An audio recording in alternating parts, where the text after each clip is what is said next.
Quick Wash, Mastering Everyday English Phrases.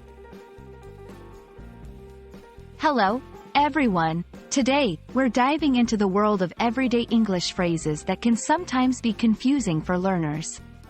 We're going to unfold the layers of the phrase, quick wash. Whether you're a beginner or just brushing up on your English skills, understanding these common phrases is key to sounding like a native speaker. So, let's get started. When we break down the phrase, quick wash, we're looking at two words that are simple on their own but can create a specific meaning when combined. Quick means something that is done in a short amount of time or with great speed. Wash refers to the act of cleaning something, usually with water and often soap or detergent. Together, a quick wash implies a fast cleaning process.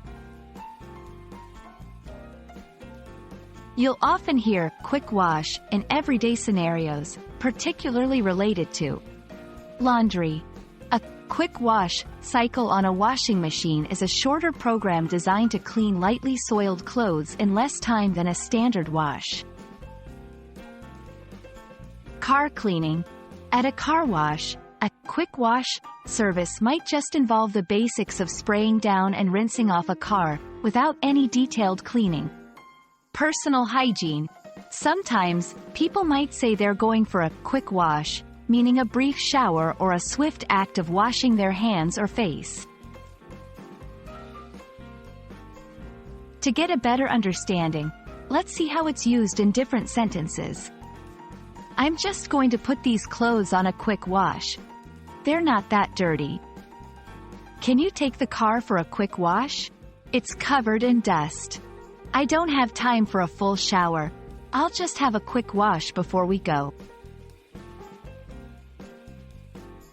It's important to distinguish quick wash from other phrases like speed cleaning or light cleaning.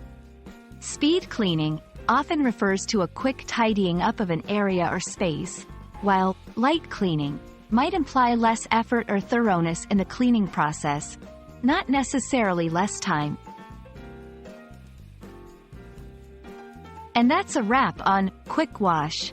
Hopefully, this quick guide has clarified what this phrase means and how you can use it in your daily conversations.